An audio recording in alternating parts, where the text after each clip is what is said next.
Well, Duke, where the hell are we going today? We're gonna go to Pinchabalio's record ranch. Oh, Lord, not that asshole again. Plans to call it the Sig. Now get on your horse.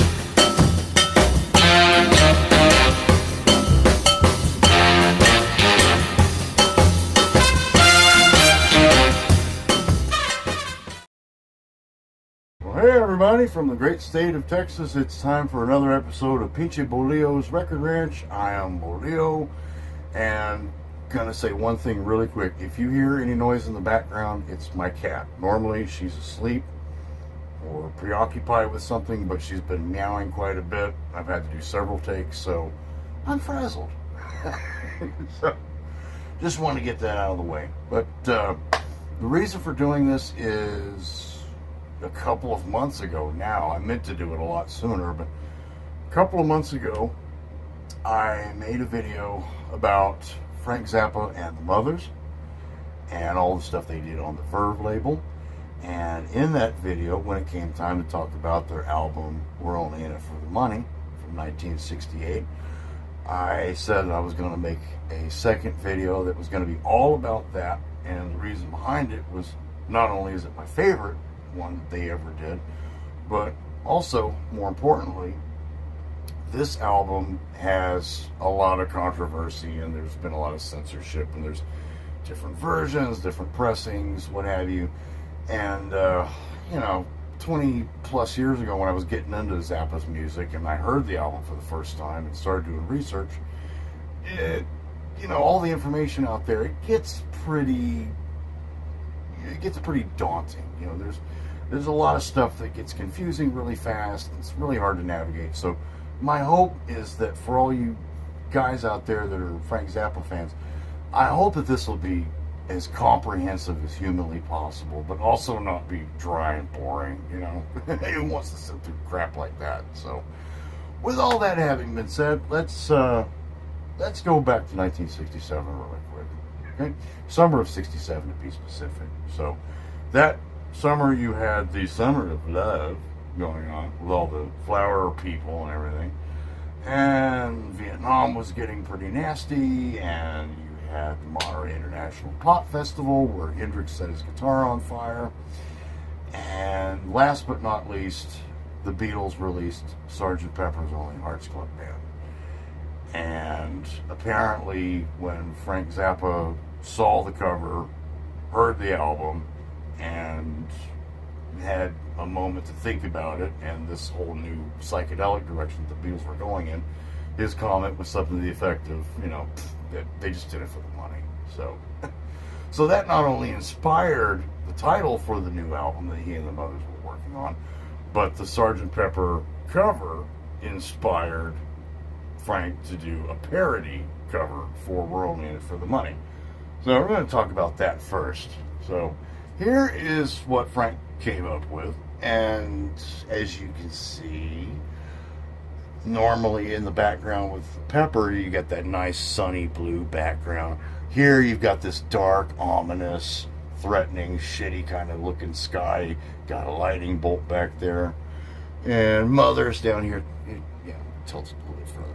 Mothers is spelled with a whole bunch of vegetables, which I guess was kind of a nod to the song Call Any Vegetable from their second album.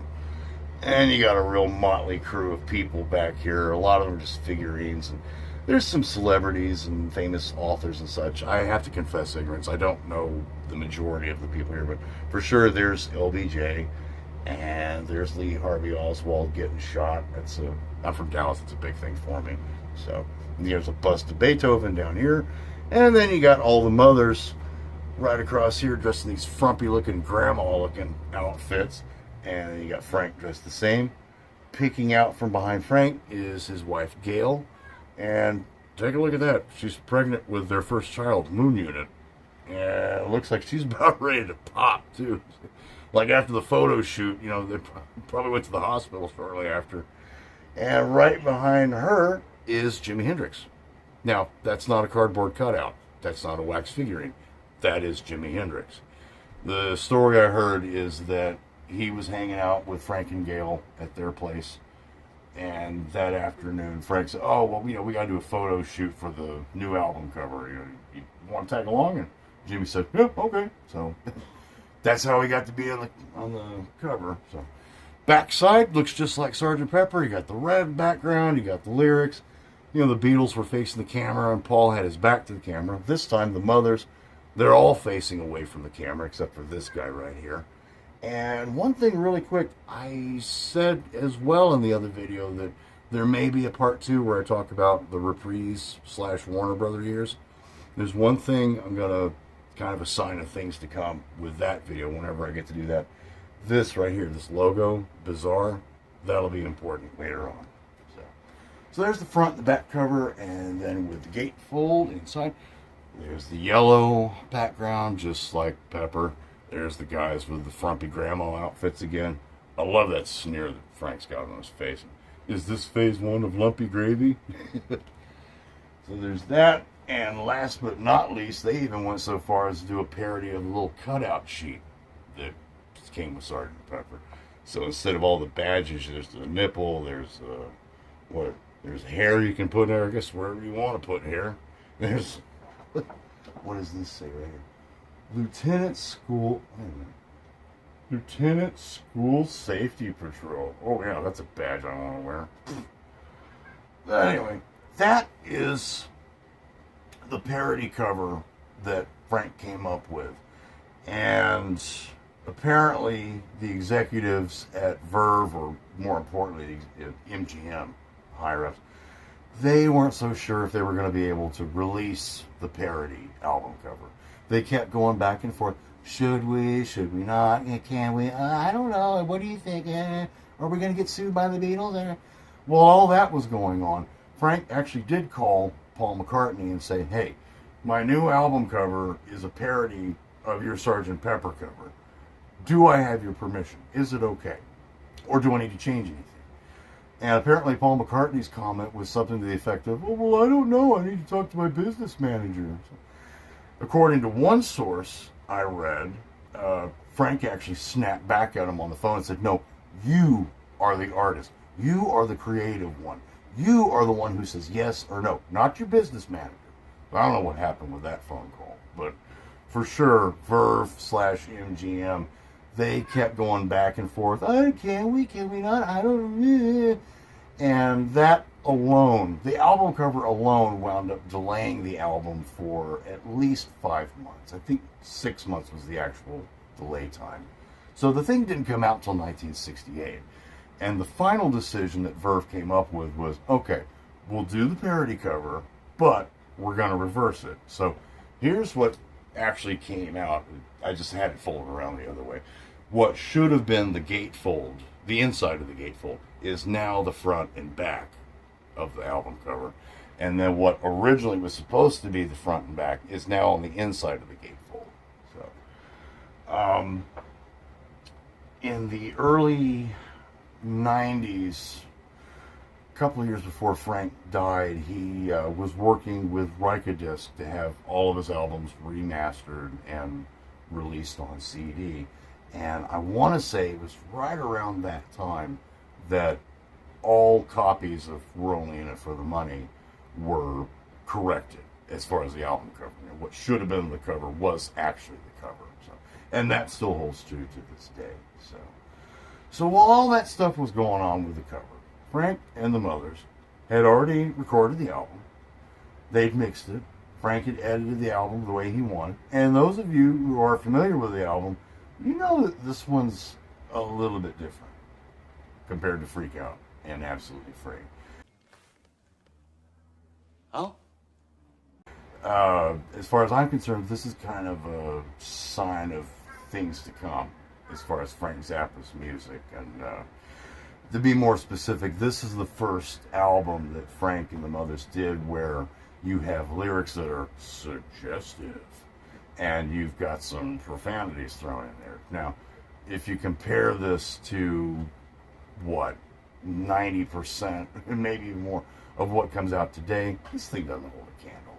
But, it's 1968, so, yeah, there's some more reservation, a little more uptight at that point. So even though Frank had already edited the album the way he wanted it, it's assumed that somebody, I don't think Frank came up with this on his own, somebody approached him, probably his producer, Tom Wilson, who said something to the effect of, hey, look, this is great, you're being a little bit more daring, more bold, but, don't rock the boat so much that you capsize and you wind up screwing up your recording career. And you might want to scale back some of this stuff. So with that, Frank took the original edit that he had done, cut a couple things out, censored a couple of other things, and once that was all done, that's what got sent to the mastering engineer and then off to the pressing plants. And that version is what has become known as the lightly censored version. That's what first came out. And sometime after, very shortly after the lightly censored version had been released, somebody at Verve got a copy of the album, played it, and had themselves a complete shit fit in their office. Like, oh, we can't say that, you can't talk about that, you can't refer to that, ah! So what do? Verve goes back and re-edits the album again, completely butchering it. Also, it should be pointed out that this was done without Frank's approval, or Frank even knowing about it. And the end result was a completely butchered version of the album that has become known as the heavily censored version. You maniacs! Damn you! God damn you all to hell! Now, I said Frank didn't even know about it.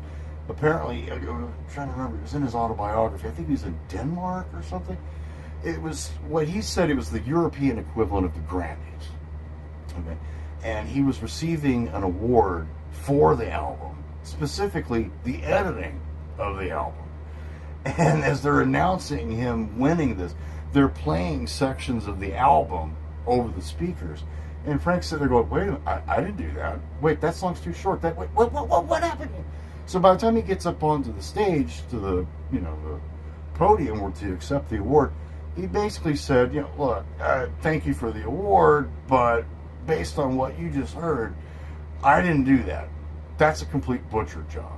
And whoever butchered my album, they're the ones who should get this award, not me. I didn't do that. So he took the award and he gave it to some rock band who desecrated it their own special ways. Do you see what happens, Larry, when you fuck a stranger in the ass? What happens, Larry? This is what happens, Larry. So you have, in recap, you have Frank's original edit of the album. And then, as far as commercial releases, you have the lightly censored version, which Frank did. And then you have the heavily censored version, which is the labels edit.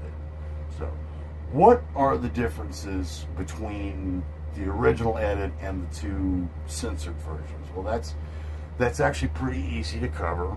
And I'm going to do it right now. We're going to go over track by track. It actually won't take that long.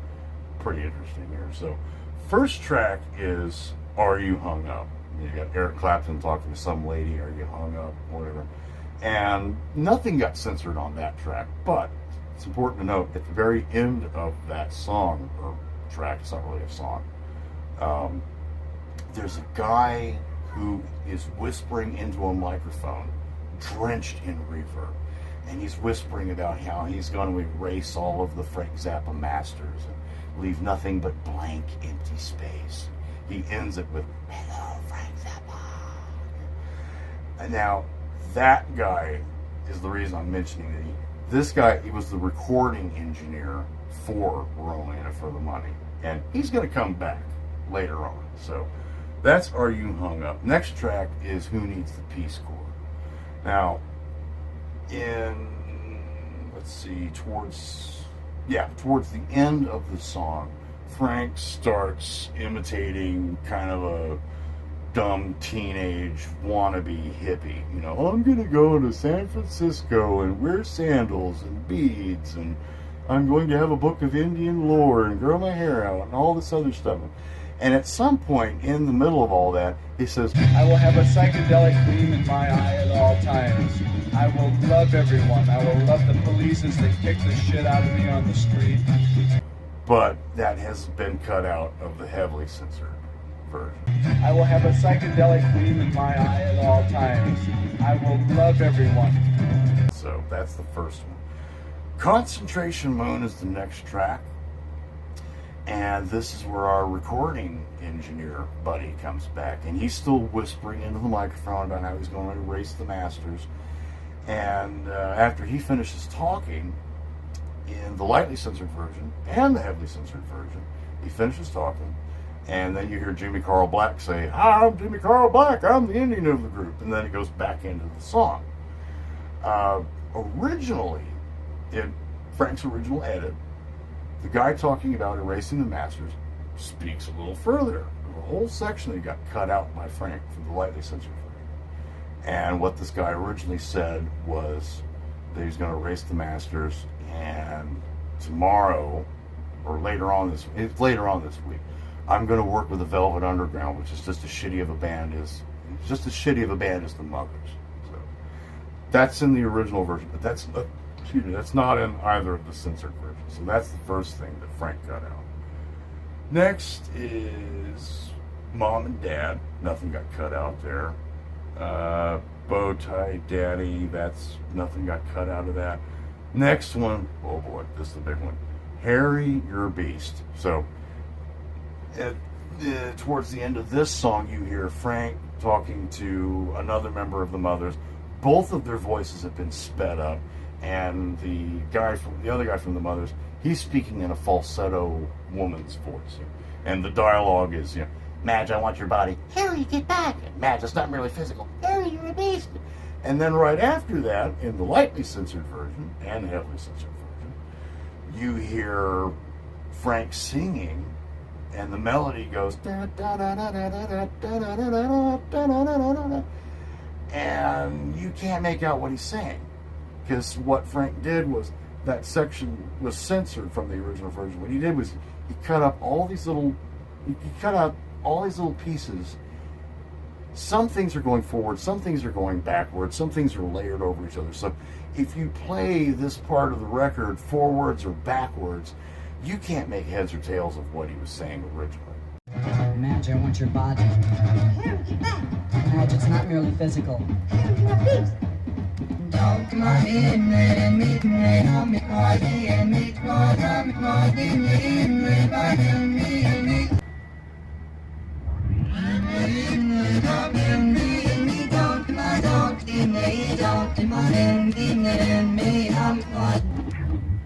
But in the uncensored version, what Frank was singing was, "Don't come in me, don't come in me," which is, it's what Harry was going to do with Madge, number one. But number two, this was also Frank's tip of the hat to Lenny Bruce. Lenny Bruce did a routine called, what is it? What was it? I forgot what it was called now. Come is an adverb or something. I got to look it up again. My mind just went blank. I remembered it earlier today, but I'll put it in the notes or put it on the bottom of the screen. But that's Harry, You're a Beast. And the next part, What's the Ugliest Part of Your Body? That didn't get censored. Absolutely Free. Here we go again. Right after this really beautiful, somber piano introduction, you hear a woman say, "I'm not doing any publicity bawling for you anymore." That's in the lightly censored version. But in the heavily censored version, the label cut the word bawling out. So what she winds up saying is, "I'm not doing any publicity for you anymore," which you killed the joke, and now you're wondering, okay, well, what the hell does that mean? Why is she saying it? Why is it even in the song now? Because the joke's been completely removed from it. So that's the first thing in that song. Later on in the song, you hear Frank's voice sped up going, "Flower power sucks."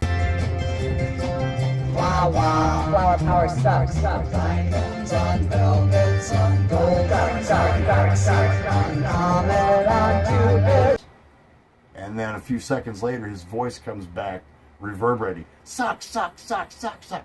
Now, all of that is still in the lightly censored version. But in the heavily censored version, the flower power sucks comment gets removed. Okay? But the reverberating suck, suck, suck, that gets left in. Diamonds on velvet, on gold, dark side, dark side, So, whatever. Next track is Flower Punk, nothing got censored out of that. And then the very last one is Hot Poop, which is basically just our recording engineer rambling on again. I forgot about what exactly, but that's the last time we're going to hear from him. Now, in the lightly censored version, right after he finishes talking, there's Frank singing something. It's sped up a little bit, and it's also backwards. And then after that, you hear a bunch of, oinking, kind of noises like that, with a bunch of reverb on it.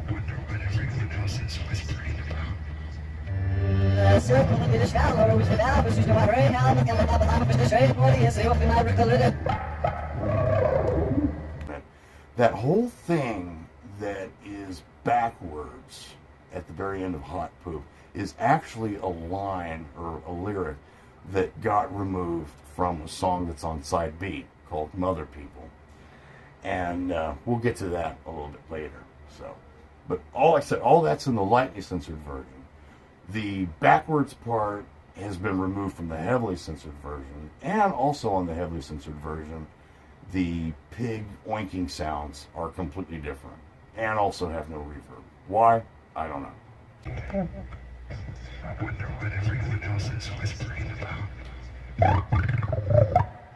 But that's side one. And most of the edits and the censorship took place on side one. So side two, nasal retentive colliding, that's all sound effects, nothing got censored there.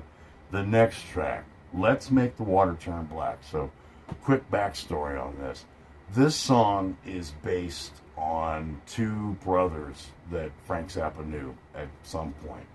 And they talked about when they were little kids, one of the brothers actually picked his nose and put his boogers on a windowsill and just left them there. A little gross, But they do all kinds of weird, gross stuff like that. So the whole song is about them.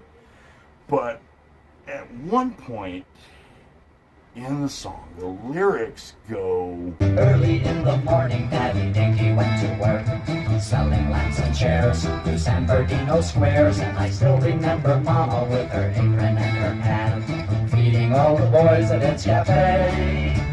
Now, hold on to that. The rest of the song is about the kids being weird with the boogers and lighting farts on fire and crazy shit like that. None of that got censored in the heavily censored version.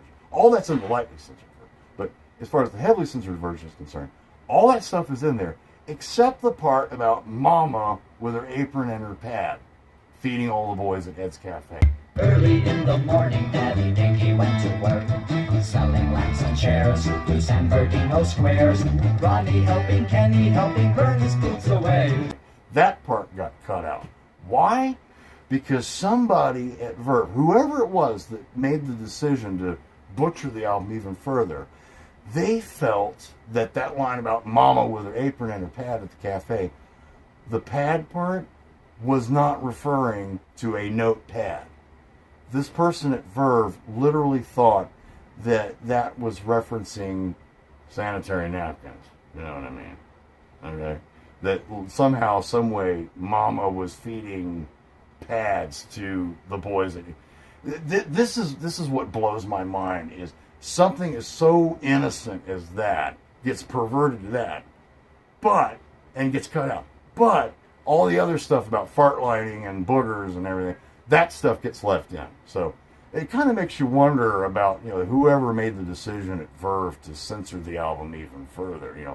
What was really going on in their minds? What were they actually thinking about? So that's that song. And next up, The Idiot Bastard Son. The mother's a hooker somewhere in L.A. The father's a Nazi in Congress today. Yeah, that got left alone. Nothing got censored out of that. But the apron and the pad got removed. Go figure. Lonely little girl, nothing got censored there. Take your clothes off when you dance. Nothing got censored there. What's the ugliest part of your body? Reprise. Yeah, nothing got censored there. Next one is Mother People. Now, this is the one that had that line that got removed and placed backwards at the end of side one.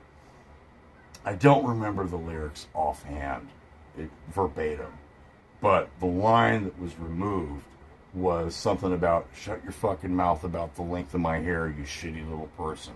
So, because the word fuck was said in the lyrics, that had to be removed from the original edit that Frank did. So what Frank did was took a line from earlier in the song, copied it, and put it in where the lyric had to be removed. Let me take a minute and tell you my plan. Let me take a minute and tell who I am. If it doesn't show, then you better know I'm another person. And the section about shut your fucking mouth about the length of my hair, you shitty little person, that is what he took and placed backwards at the end of side one with the word fuck removed. Of course, if you play the record backwards, you can still pretty much tell what he says. You know, shitty little person is still in there, but you know, when it comes to the F word, you know, the editing is so bad, you know, you might as well still be in there.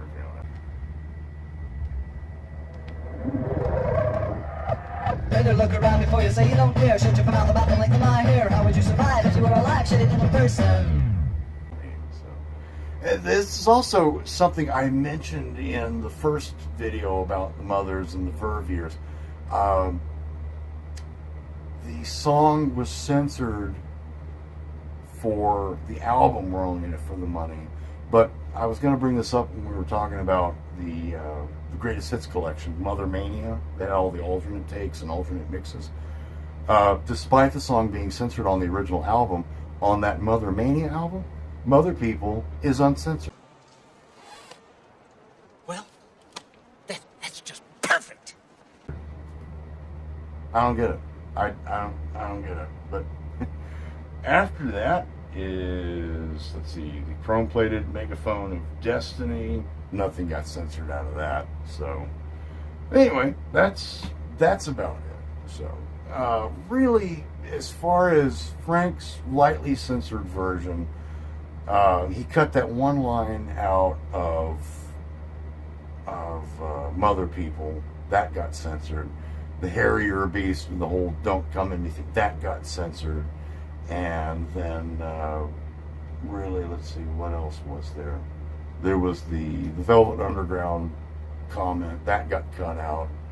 So really, when Frank went back and did that second edit there, didn't really remove too much.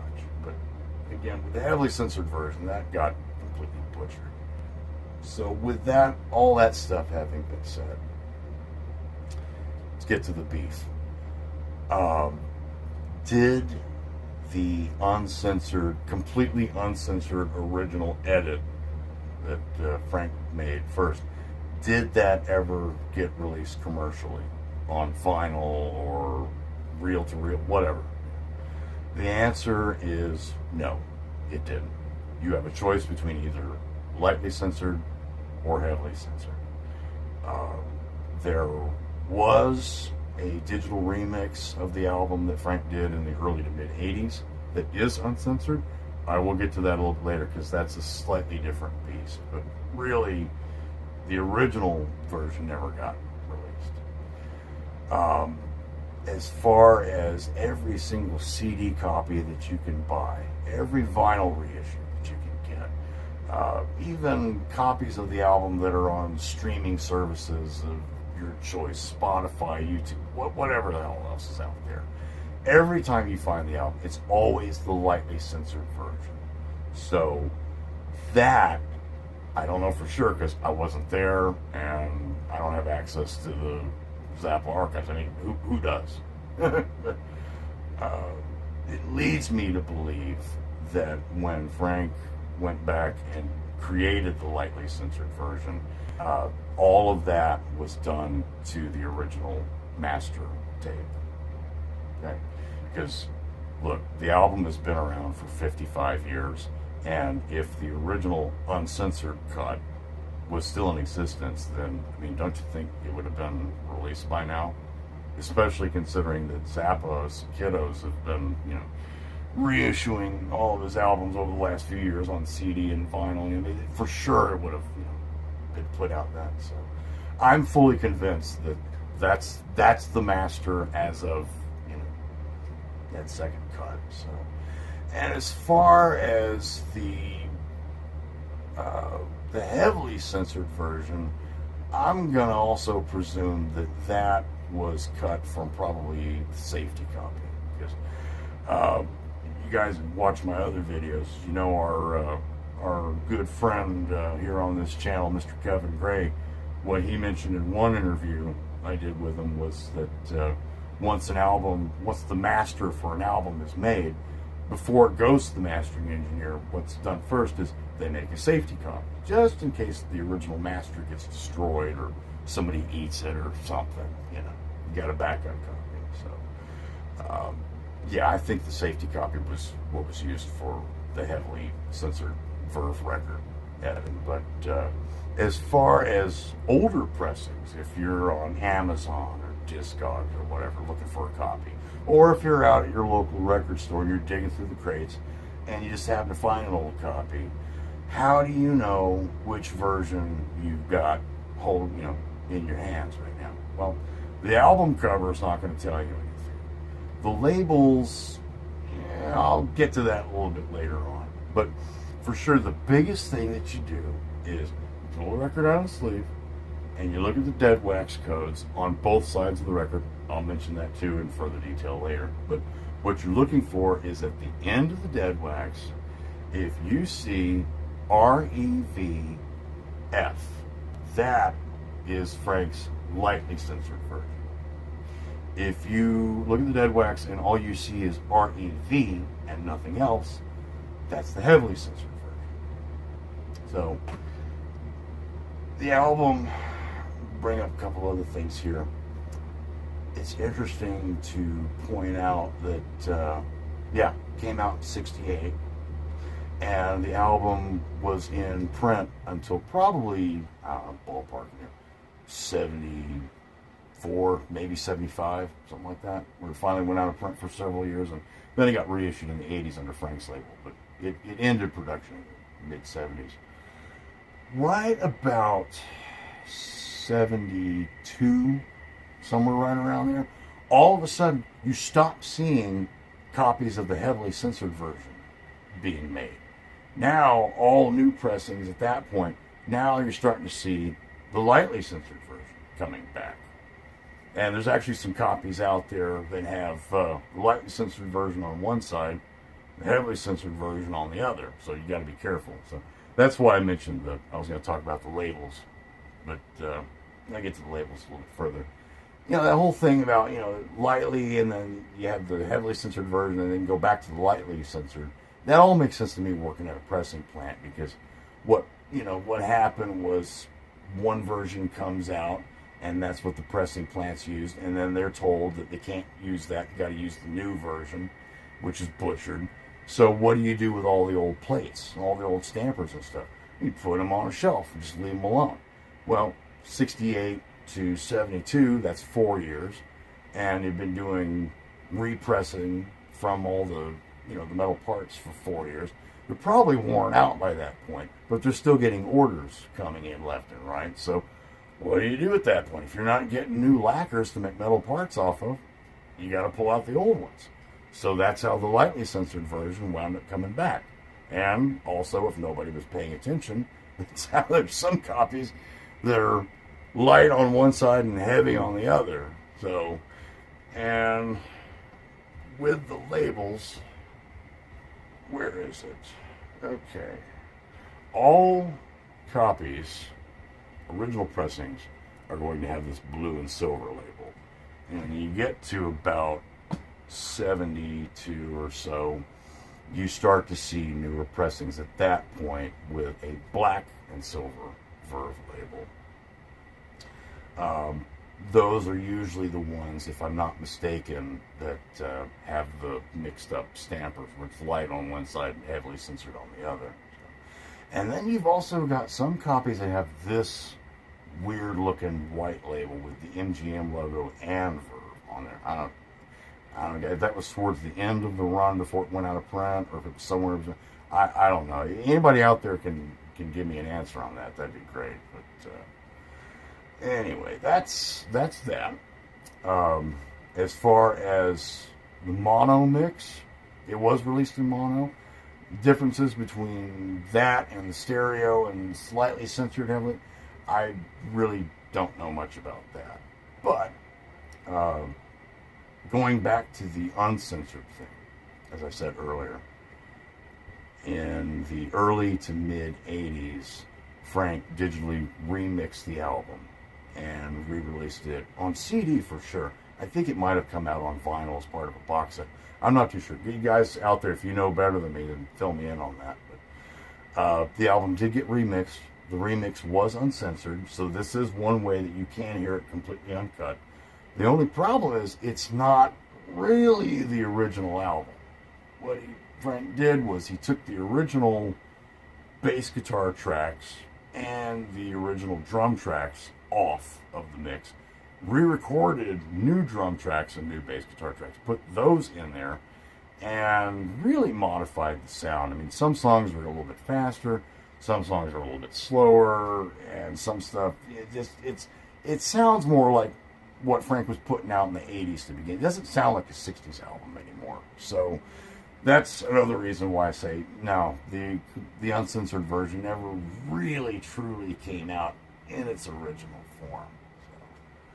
So, there are bootlegs that you can find.